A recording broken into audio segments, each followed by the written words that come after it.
قرآن کہے گا یا اللہ اس بندے نے میری تعظیم کی ہے، مجھے سمجھا ہے، میرے پہ عمل کیا ہے، تو اس کو جنت میں داخل کر، اور اللہ جو ہے وہ اس کی سفارش قبول کرے گا۔ اور جو بندے نے اس کو نہیں سمجھا، اس کو اس نے توجہ ہی نہیں دی، کتنی بڑی توہین ہے۔ اگر چھوٹے سے چھوٹا بندہ بھی ہمیں میسج بھیجے نا، میری بات سن جاؤ، تو بندہ سمجھتا ہے یار سن لینی چاہیے، پتہ نہیں کیا کہتا ہے۔ اور اگر کوئی بڑا کہے پھر تو ہمیں جوتا بھی نہیں نصیب ہوتا، تو ہم بھاگنے کی کوشش کرتے ہیں کہ کہیں دیر نہ ہو جائے، تو وہ ناراض نہ ہو جائے تو دیر سے کیوں آیا۔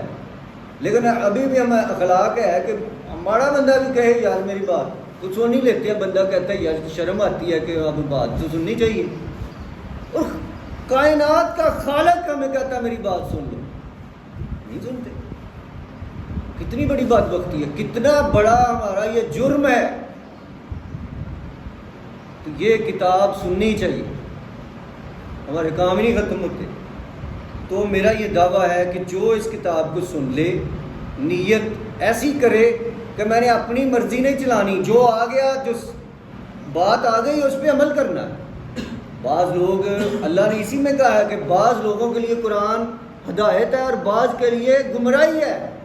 گمراہی کس کے لیے؟ جو پہلے ہی اپنا ایک نظریہ سیٹ کر کے پڑھ رہے کتاب کو، اور وہ اس کو نظریہ ہے، جو آئے تو اس کے نظریے کے خلاف آئے گی وہ طویل کرے گا، انکار نہیں کرے گا، ادھر سے نیچے اوپر مانے گا، ادھر سے اوپر مانے گا، ادھر سے نیچے نہیں مانے گا، وہ طویل کرے گا، کہے گا نہیں اس کو ایسے ہے، فلاں مفتی یہ کہتا ہے، فلاں وہ کہتا ہے، فلاں وہ کہتا ہے۔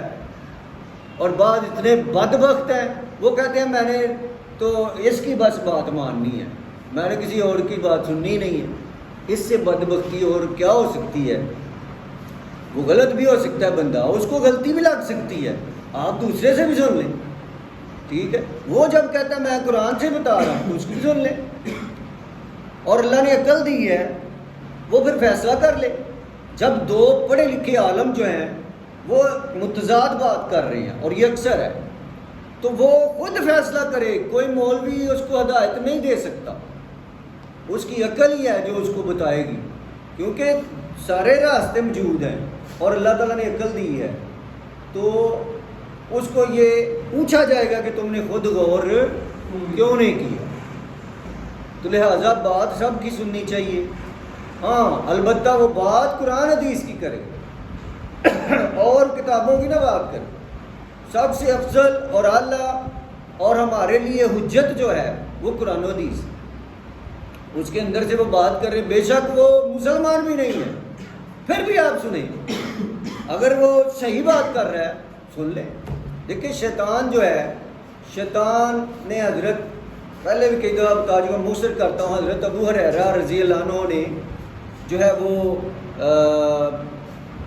شیطان ان کو ملا انسانی بوڑھے آدمی کی شکل میں، تو وہ چوری کرتا ہے شیطان، اور آپ رکھوالی بیٹھے ہیں کسی اناج کی، تو آپ پکڑ لیتے ہیں، وہ کہتا ہے مجھے معافی دے دو، معافی دے دو، آپ کو ترس آ جاتا ہے، چھوڑ دیتے ہیں، وہ پھر آ جاتا ہے، پھر آ کے وہ جھولی بھر رہا ہوتا ہے کھجوروں کی یا جو بھی وہ ڈھیر تھا، پھر آپ پکڑ لیتے ہیں، وہ پھر معافی لے کے چلے، تیسری دفعہ پھر آتا ہے، پھر پکڑ لے، آپ کہتے ہیں نہیں میں نے آپ کو اپنے سردار حضرت محمد صلی اللہ علیہ وسلم کے پاس لے کے جانا ہے، تم نہیں باز آ رہے، وہ کہتا ہے بوڑھا آدمی ہے، میرے چھوٹے چھوٹے بچے ہیں، یہ بڑے ترلے، لیکن نہیں، تو پھر وہ شیطان کہتا ہے کہ میں تجھے ایک تحفہ دے دیتا ہوں، تو وہ لے لے، مجھے چھوڑ دے۔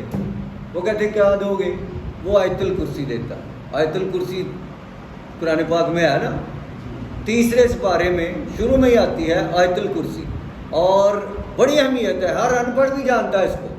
آیت الکرسی بڑی بات ہوتی ہے کہ آیت الکرسی پڑھا کرو، تو آپ نے چھوڑ دیا، اور صبح نبی کریم صلی اللہ علیہ وسلم کے پاس گئے، ماجرا سارا واقعہ سنایا، آپ نے کہا کہ وہ شیطان تھا، لیکن جو بات کر کے گیا ہے وہ بات سچی ہے، شیطان جھوٹا ہے، بات اس کی سچی ہے۔ وہ دیکھیں بات تو شیطان کی بھی آپ کہہ رہے ہیں بات سچی کی ہے، اس کو مانو، بات اس نے صحیح کی ہے، واقعی جو اس کو پڑھ کے سوئے گا اس کی چوری نہیں ہوگی، فرشتہ رکھوالی کرے گا۔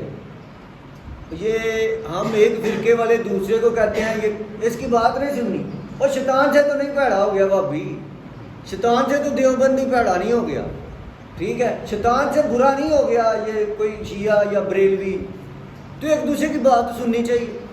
ہمیں حیرانگی ہوتی ہے، اکثر لوگ جو ہیں اتنے کٹر ہیں، وہ کہتے ہیں ہم نے دوسرے کی بات سننی ہی نہیں ہے، ہم نے بس اپنے مولوی کی بات سننی ہے، اپنے فرقے کی بات سننی ہے، انہیں کیسے ہدایت آ سکتی ہے؟ تو دونوں کی بات سنیں، بلکہ خود فیصلہ کریں۔ دونوں کی سنیں گے نا، پھر بھی آپ کو سمجھ نہیں آئے گی، مشکل ہوگی، کیونکہ جنت پانا کوئی آسان کام نہیں ہے۔ ایک بندہ مجھے کہہ رہا تھا میں دونوں کی سنوں گا تو میں پاگل ہو جاؤں گا، میرے وسوسہ آئے گا ذہن میں، ایسے ہوگا ویسے ہوگا۔ میں نے کہا کہ جنت حاصل کرنا کوئی سوکھا کام ہے، اور دنیا میں کوئی کامیابی حاصل کرنی ہو تو بندے ناک منہ رگڑ کے تو پھر کامیابی ملتی ہے۔ مزدور صبح سے لے کر اینٹیں ڈھو ڈھو کے مر جاتا ہے، شام کو مزدوری ملتی ہے، تو تمہیں جنت ایسے ہی مل جائے گی جو سب سے اعلیٰ چیز ہے۔ تو اس لیے سنو بات، اپنی عقل استعمال کرو۔ اللہ رب العزت قیامت کے دن قبر کے اندر مولویوں سے آپ نے سنا ہے 3 سوال ہوں گے، آج تک سنا ہے کہ 4 سوال ہوں گے، 4 سوال ہوں گے۔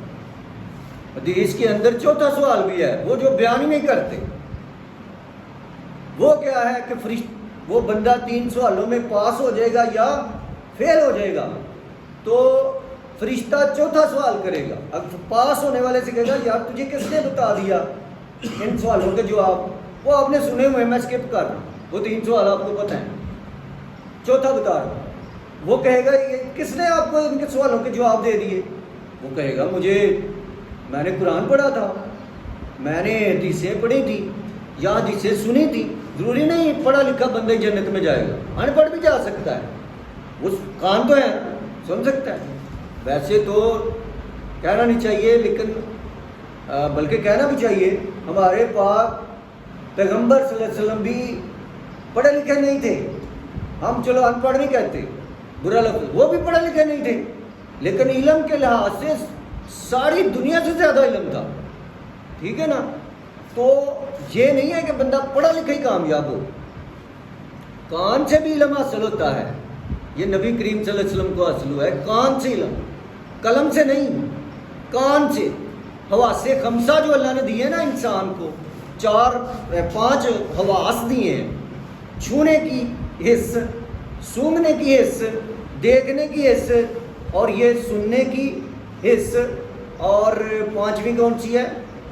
چکھنے کی حس۔ یہ اللہ تعالیٰ نے 5 انسان کو تحفے دیے ہیں، ان کی وجہ سے وہ علم حاصل کرتا، ان کی وجہ سے وہ ضروری نہیں قلم سے ہی کرے، وہ بھی ایک ذریعہ ہے، لیکن ان کی وجہ سے انسان جو ہے وہ علم حاصل کرتا ہے۔ اس لیے میں یہ کہتا ہوں کہ ان پڑھ بھی پریشان نہ ہو۔ وہ بندہ کہے گا کہ مجھے تو میں نے سنا تھا، قرآن پاک کی بات سنی تھی یا میں نے پڑھی تھی تو مجھے پتہ ہے، وہ کہیں گے ماشاءاللہ سبحان اللہ تو پاس ہو گئی۔ تو دوسرے سے پوچھیں گے جو فیل ہوگا، ہاں بھائی تجھے کیوں نہیں سوالوں کے جواب آئے؟ وہ کہے گا مجھے کسی نے بتایا، میں نے تو کہیں سنا ہی نہیں۔ تو اس پہ تو حجت قائم ہی نہیں ہوتی، جس کو حق پہنچا ہی نہیں تو اس کا کیا قصور ہے اس میں؟ لیکن فرشتہ یہ نہیں مانے گا بات، وہ کہے گا کہ تو نے قرآن خود کیوں نہیں پڑھا؟ یہ ہے 4تھا سوال جو مولوی نہیں بتاتے، کہ تو نے خود کیوں نہیں سوچا؟ اور قرآن پڑھ کے دیکھیں، ہر 4تھی آیت کے اینڈ پہ آتا ہے کہ تم غور کیوں نہیں کرتے؟ غور کرو، سوچو۔ تو اس لیے میں آپ کو بتا رہا ہوں کہ قرآن کریم کو ضرور اپنی زندگی میں سمجھیں۔ روزانہ 5 آیتیں، نہیں بھی ٹائم، اور نیٹ کے اوپر نکال لیں، ٹھیک ہے؟ نہیں نیٹ اویلیبل، کارڈ لے لیں چھوٹا سا، ہر بندے کے پاس میموری کارڈ ہے، اس کے گانے بھروا کے لاتا ہے، روز نئے کرواتا ہے، ٹھیک ہے؟ یا کوئی نعتیں کروا لیتا ہے، چلو تو ایک کارڈ جو ہے وہ رکھے، پورا قرآن اس میں آ جائے گا، ترجمہ تفسیر کے ساتھ آ جائے گا، وہاں سے 5 آیتیں روز سن لے گا۔ میرا خیال ہے اب چھوٹے چھوٹے موبائل پہ بھی کارڈ ڈل جاتا ہے، اور وہ تصویر نہ بھی آئے تو وہ آواز دے دیتا ہے۔ تو وہ مشکل کام ہے نہیں. آپ کسی محفل میں جا کے 5 گھنٹے لگاتے اس سے سن لیں, لیکن سنیں ضرور. قرآن اگر آپ نے اس کو سمجھا نا تو میں دعوے سے کہتا ہوں آپ کامیاب نہیں ہو سکتے. آپ اللہ کے سامنے جواب ہی نہیں دے سکتے. اور وہاں تو فرشتے نہیں پہلے ہی کہہ دینا کہ تو نے اس نے پوچھنا ہے کہ تمہیں کیوں نہیں پتہ چلا. اس نے کہنا ہے مجھے کسی نے بتایا نہیں. اس نے کہنا ہے کہ تو نے خود کیوں نہیں سوچا, تو نے خود کیوں نہیں پڑھی اللہ کی کتاب.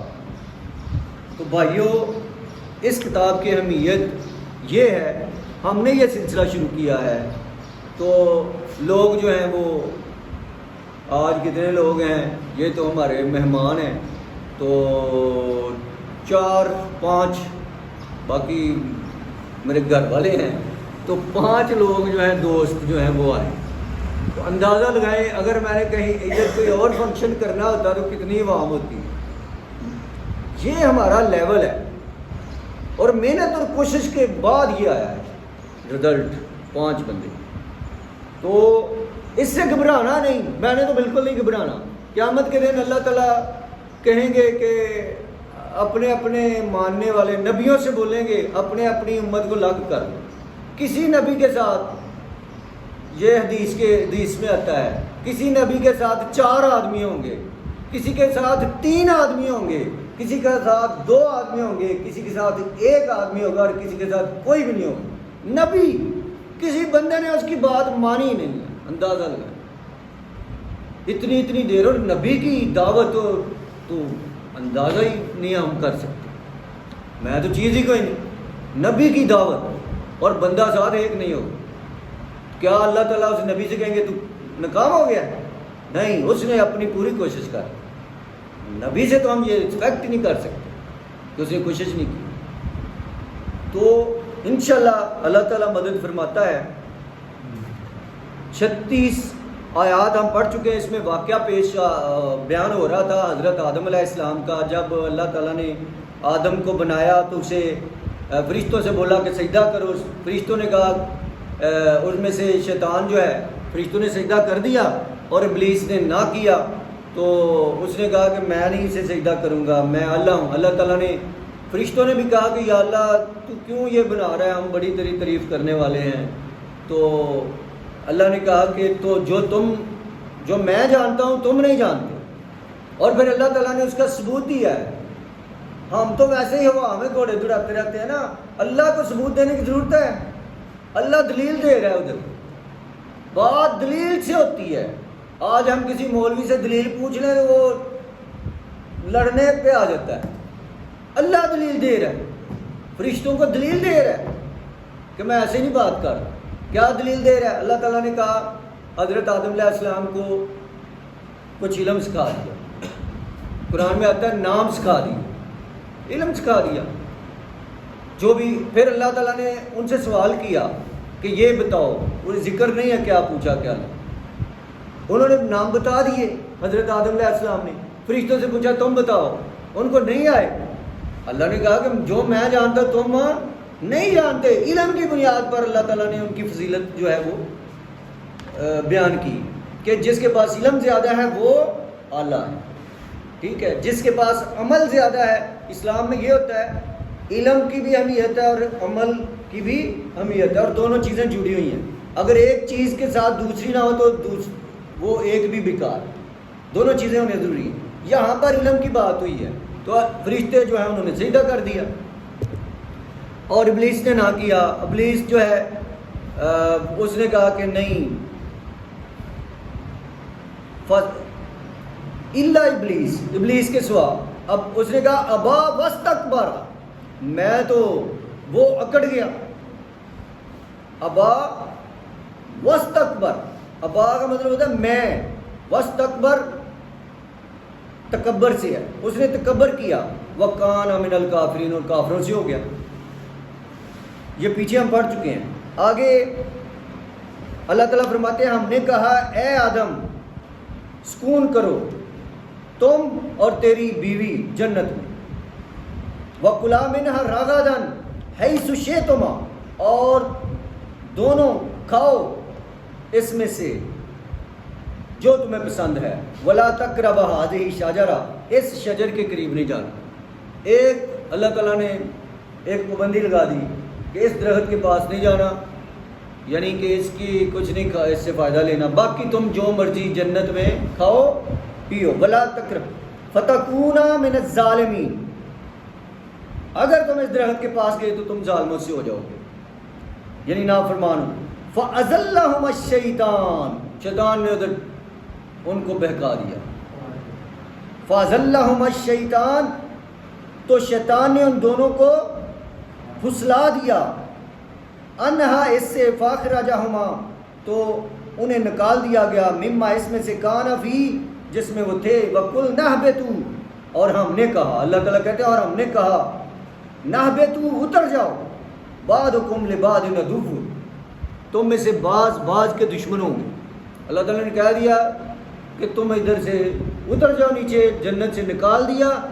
اور اللہ تعالیٰ نے ایک بات بھی ساتھ کر دی کہ تم میں سے بعض جو ہے نا وہ بعض کے دشمن ہوں گے، یعنی لڑائیاں کرو گے. عدو وَلَكُمْ فِي الْأَرْضِ مُسْتَقَرٌّ وَمَتَاعٌ إِلَىٰ حِينٍ، اور تمہارے لیے زمین میں ٹھکانہ ہے.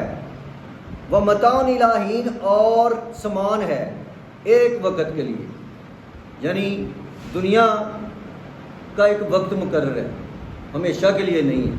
ایک وقت مقررہ تک تمہارے لیے دنیا کے اندر رہنا ہے، اور تمہارا سامان بھی ہے ضرورت کا.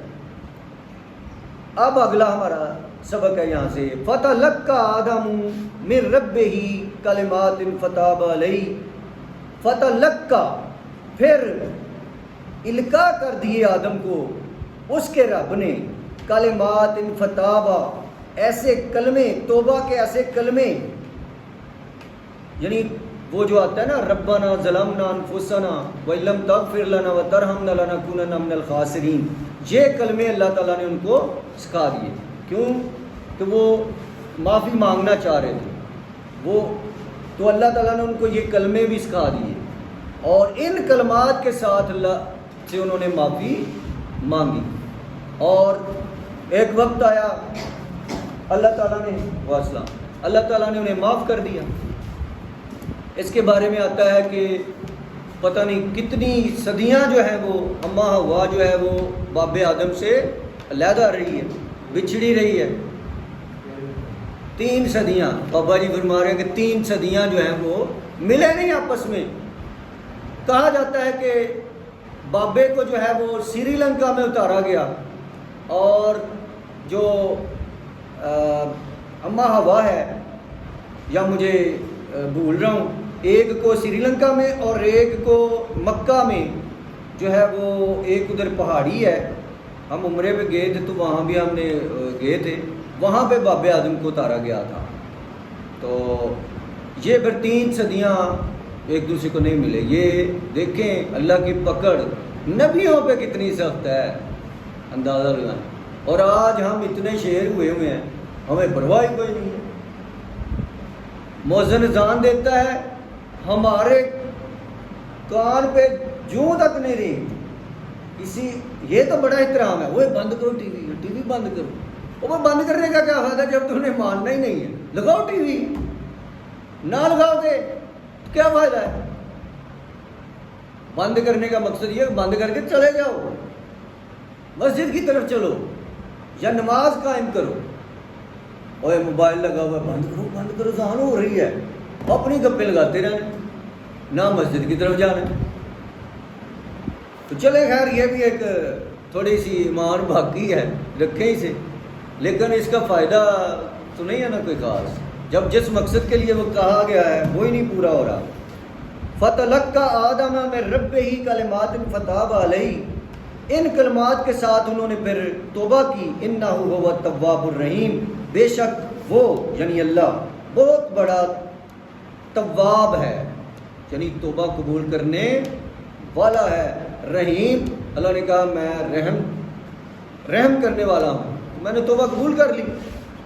اللہ کے نبی سے جو ہے وہ غلطی ہو گئی، انہوں نے توبہ کی، اللہ نے معاف کر دیا. اللہ معاف کر دیتا ہے، اللہ کسے معاف نہیں کرتا، یہ بھی سن لو.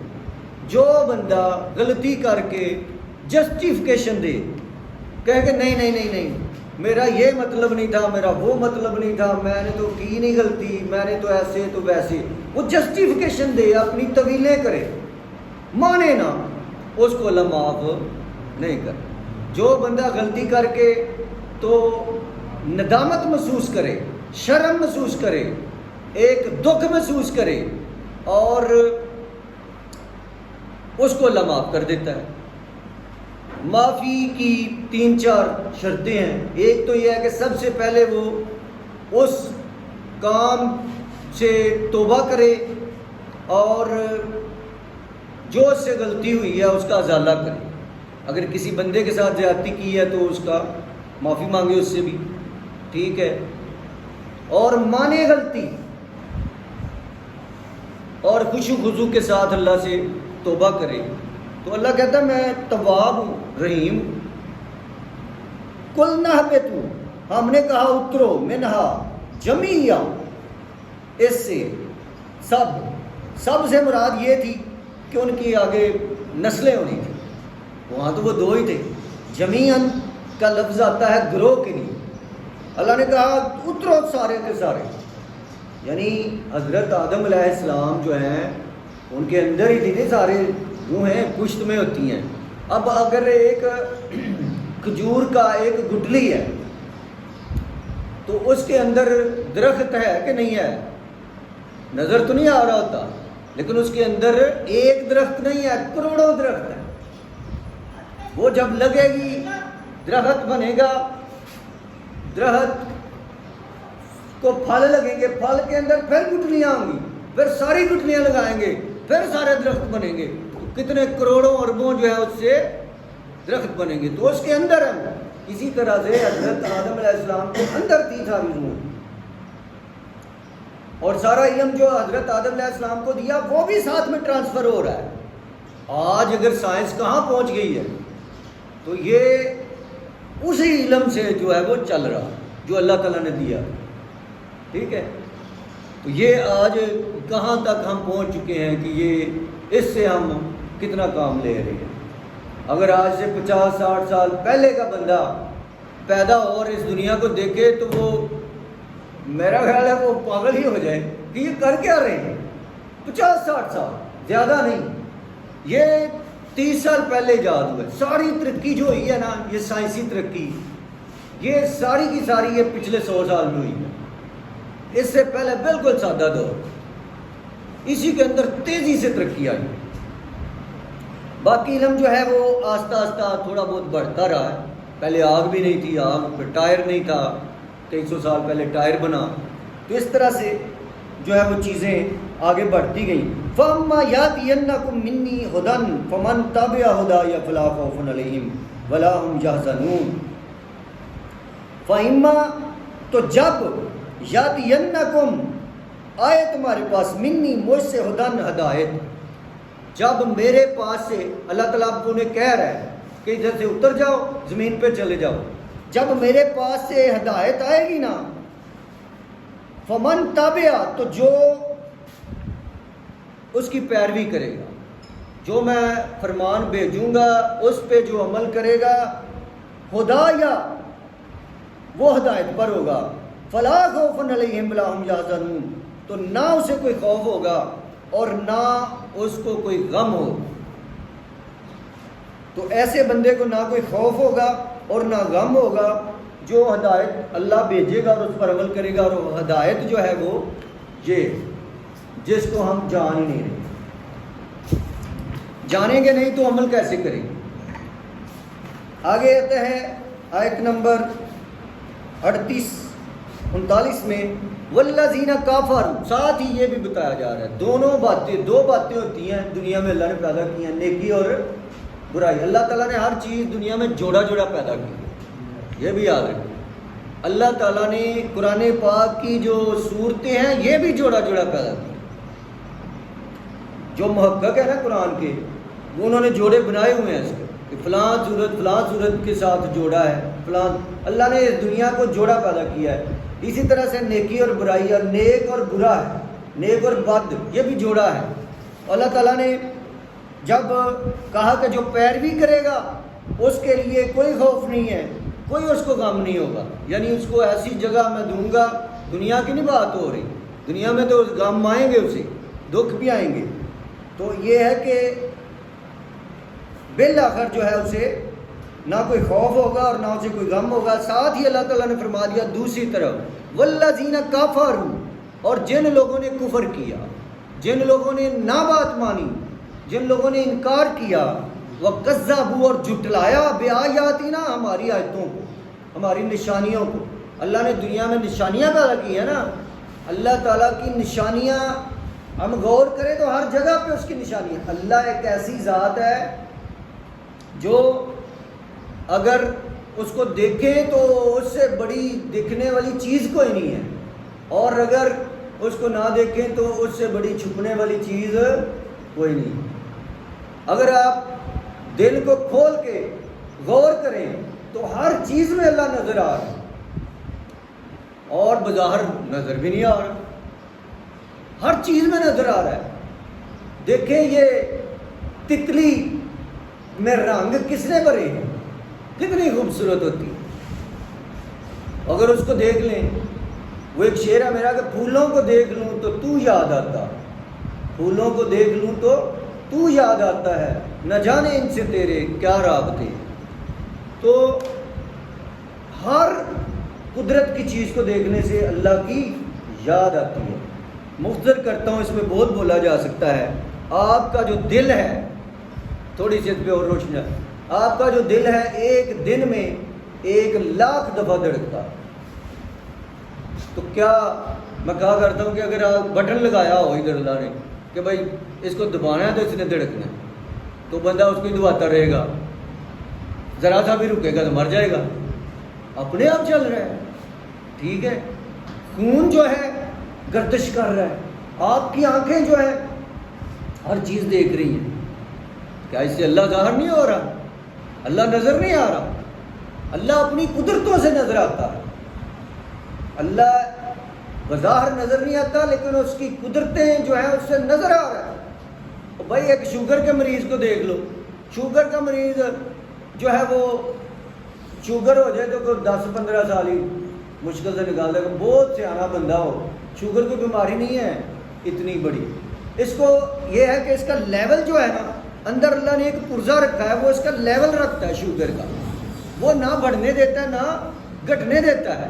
جب زیادہ شوگر آتی ہے تو وہ سٹور کرتا ہے، جب کم آتی ہے تو وہ سٹور کیے ہوئے سے آگے بھیجتا ہے، وہ پرزہ خراب ہو جاتا ہے، لبلبا، وہ پرزہ جب خراب ہو جاتا ہے تو بندے کو خود مینٹین کرنی پڑتی ہے، اور وہ کر سکتا ہے اور بڑا لمبا بھی جی سکتا ہے اگر وہ صحیح مینٹین کرے، لیکن جتنا مرضی سیانا ہو اسے غلطی ہو جاتی ہے۔ لیکن اللہ کا جو نظام ہے جب تک وہ صحیح رہتا ہے کبھی غلطی ہو سکتی ہے، وہ تو پراپر چلتا رہتا ہے۔ تو اس کا مطلب ہے کہ اس کو بنانے والی کوئی ذات ہے کہ ویسے ہی بن گیا ہے، اور اتنی پراپر چیز۔ اور یہ جو سورج ہے، یہ جو شعاعیں بھیجتا ہے نا، اس کے اندر کوئی چیز زندہ ہی نہیں رہ سکتی، انسان زندہ ہی نہیں رہ سکتا، اتنی خطرناک اس کی شعاعیں ہوتی ہیں۔ کیا ہوتا ہے کہ جب یہ شعاعیں آتی ہیں نا تو رستے میں بہت ساری اللہ تعالیٰ نے لیئرز رکھی ہیں، وہ شعاعوں کی ہارمنس کو، اس کی نقصان دہ چیزوں کو اپنے اندر سمو لیتی ہیں، چھننی ہوتی ہے، مطلب جیسے کہتے ہیں فلٹر ہوتی ہے، یہ شعاعیں فلٹر ہوتی ہیں، ایک سطح سے فلٹر ہو کے پھر آگے فلٹر ہوتی ہیں، پھر آگے فلٹر ہوتی ہیں، جب ہم تک پہنچتی ہیں تو وہ اس کی ساری جو ہے بری چیزیں ہیں، بری جو اس میں شعاعیں ہوتی ہیں وہ ختم ہو چکی ہوتی ہیں، اور ہمیں وٹامن ڈی ملتا ہے، اور وہ جو ہمارے لیے فائدہ مند چیزیں ہیں وہ آگے آ جاتی ہیں، پہنچ جاتی ہیں ہمیں۔ کون پہنچاتا ہے بھائی؟ اللہ پہنچاتا ہے۔ اسی طرح سے بے شمار اس پہ بولا جا سکتا ہے۔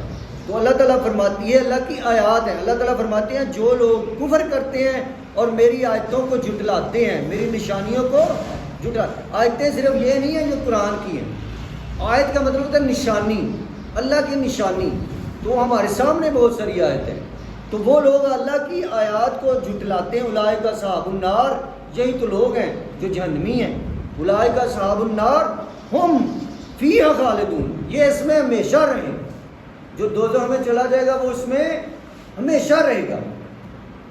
ایسے لوگ جو ہیں وہ دوزخ میں ہمیشہ رہیں گے۔ اور آخری آیت اسی پہ ہم ختم کریں گے، ہمارا ٹائم 6 منٹ باقی ہے۔ تو یا بنی اسرائیل اذکروا، یہ مضمون بھی ویسے نیا شروع ہو رہا ہے یہاں سے۔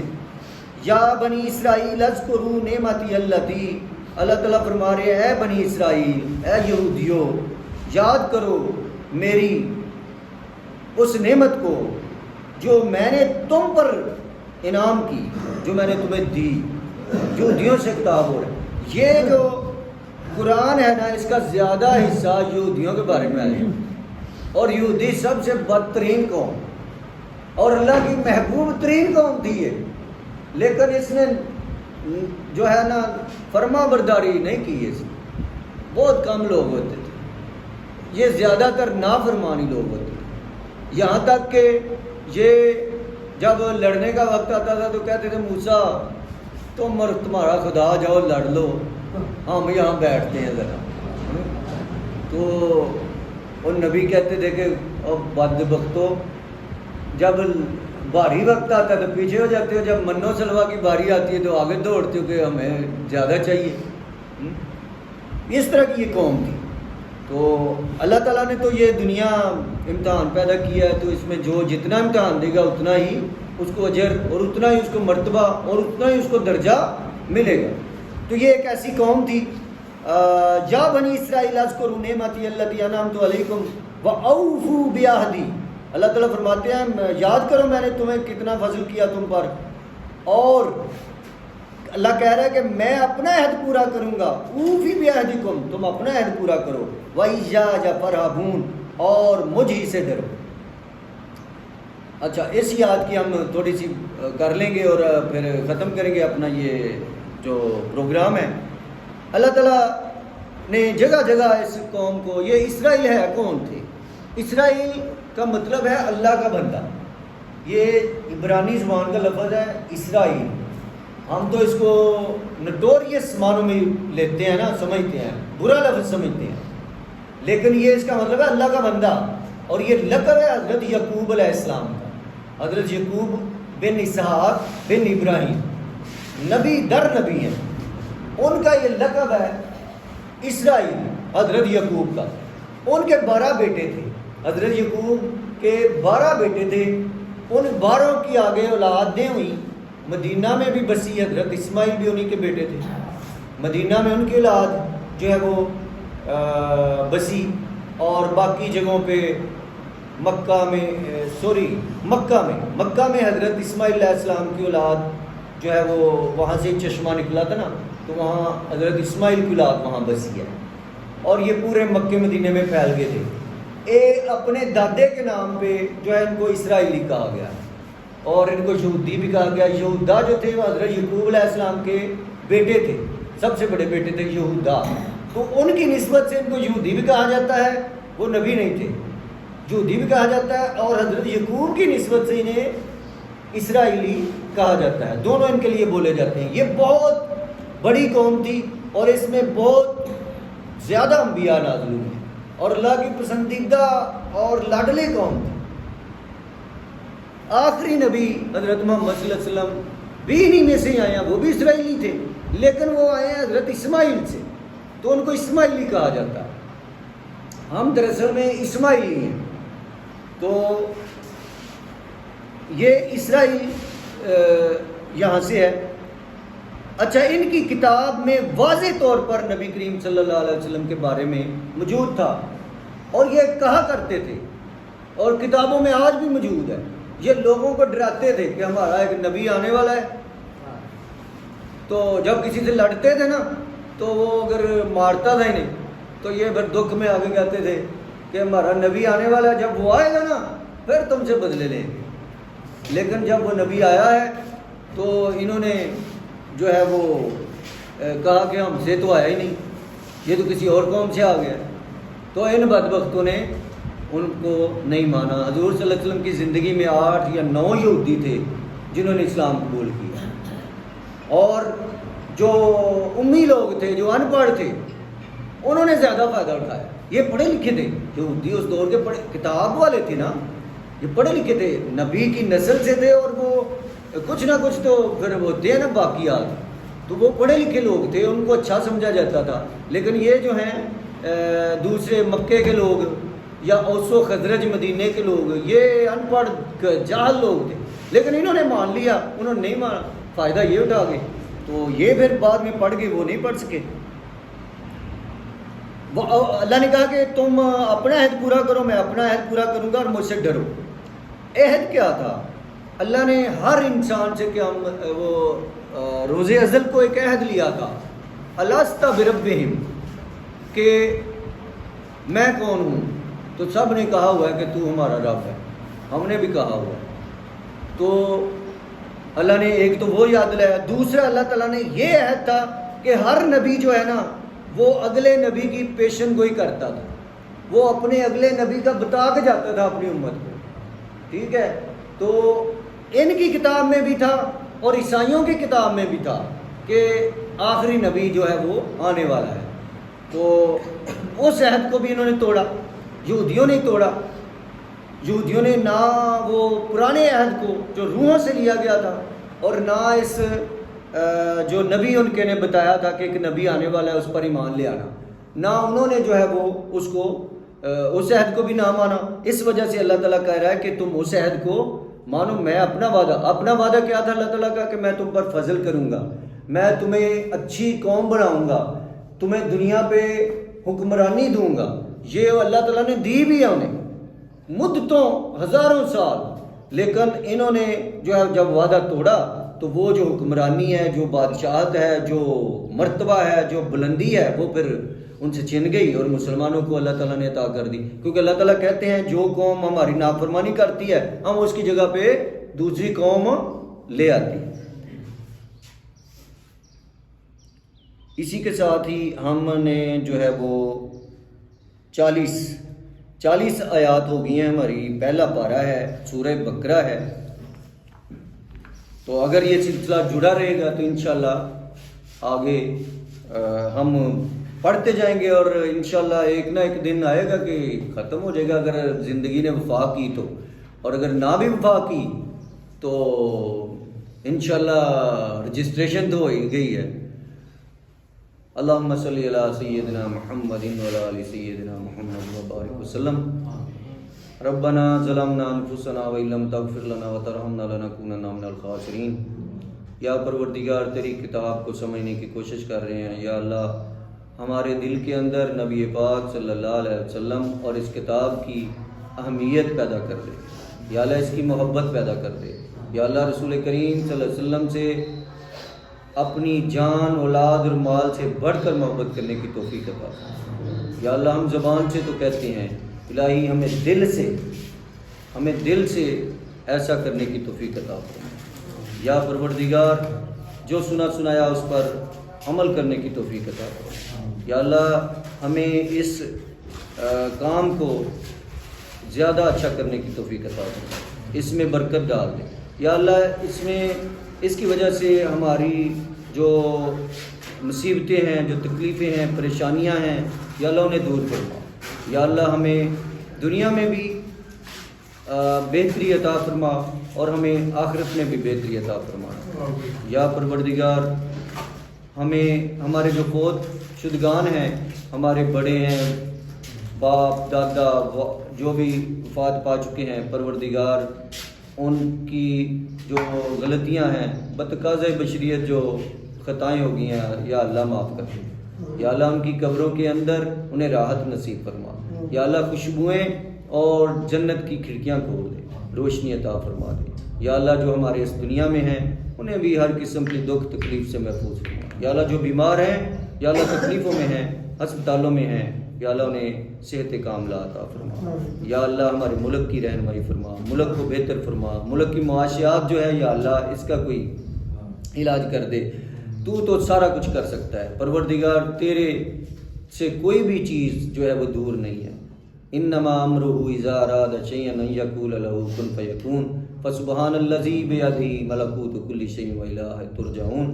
ربنا آتنا فی الدنیا حسنۃ وفی الآخرۃ حسنۃ وقنا عذاب النار. وصلی اللہ تعالی علی رسول خیر خلقہ محمد وعلی آلہ وصحبہ اجمعین.